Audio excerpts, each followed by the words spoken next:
एक गांव में एक आलसी आदमी रहता था।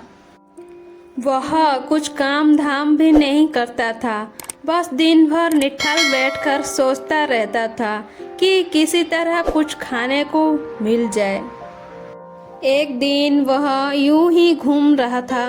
घूमते घूमते आम के एक बाग में पहुंच गया। वहां रसीली आमों से लदे कई पेड़ थे। रसीली आम देखे उसकी मुंह में पानी आ गया और आम तोड़ने के लिए वह एक पेड़ पर चढ़ गया। जैसे ही वह पेड़ पर चढ़ा, बाग के मालिक वहां आके पहुंचा। बाग के मालिक को जब देखा, आलसी आदमी डर गया और जैसे तैसे पेड़ से उतरकर वहां से भागने लगा। भागते भागते वह गांव के एक बाहर स्थित जंगल में जाके पहुंचा। वह बुरी तरह से थक गया था, इसीलिए एक पेड़ के नीचे बैठकर सुस्ताने लगा। तभी उसकी नजर एक लोमड़ी पर पड़ी। एक टांग टूटी हुई थी और वह लंगड़ा कर चल रही थी। लोमड़ी को देख के आलसी आदमी सोचने लगा कि ऐसी हालत में भी इस जंगली जानवर से भरे जंगल में ये लोमड़ी बच कैसे गई, इसका अब तक शिकार कैसे नहीं हुआ। जिज्ञासा में वह एक पेड़ पर चढ़ गया और वहां बैठकर देखने लगा कि अब इस लोमड़ी के साथ आगे क्या होगा। कुछ ही पल बीती हुई थी कि पूरा जंगल में शेर की भयंकर दहाड़ से गूंज उठा, जिसे सुनकर सारे जानवर डरकर भागने लगे। लेकिन लोमड़ी अपनी टूटी टांग के साथ भाग नहीं सकती थी, वह वहीं खड़ी रही। शेर लोमड़ी के पास आने लगा।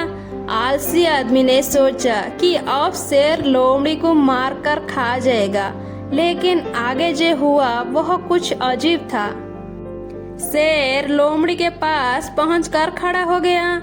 उसके मुंह में मांस का टुकड़ा था, जिसे उसने लोमड़ी के सामने गिरा दिया।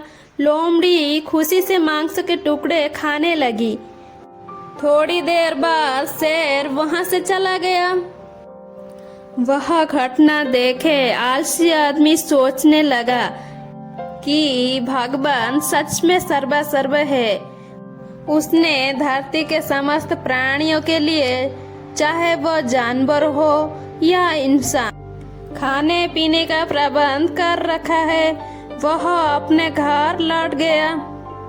घर आकर वह 2-3 दिन तक बिस्तर पर लेटे रहा। प्रतीक्षा करने लगा कि जैसे भगवान ने शेर के द्वारा लोमड़ी के लिए भोजन भिजवाए थे, वैसे ही उसके लिए भी कोई ना कोई खाने पीने का सामान ले आएगा। लेकिन ऐसा कुछ नहीं हुआ। भूख से उसकी हालत खराब होने लगी। आखिरकार उसे घर से बाहर निकलना ही पड़ा।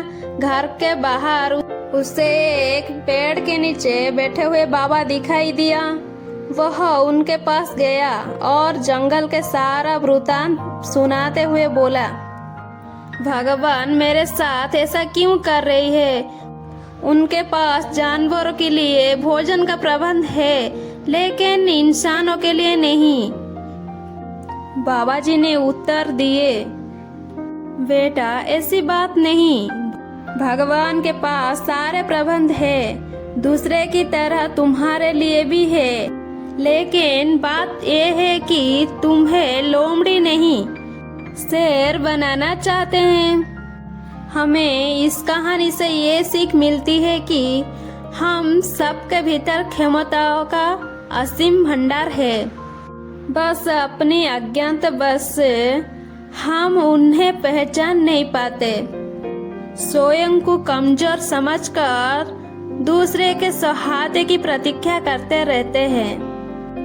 स्वयं की क्षमता पहचानिए, दूसरे की सहायता की प्रतीक्षा मत करिए। इतनी सक्षम बनिए कि आप दूसरे की सहायता कर सके।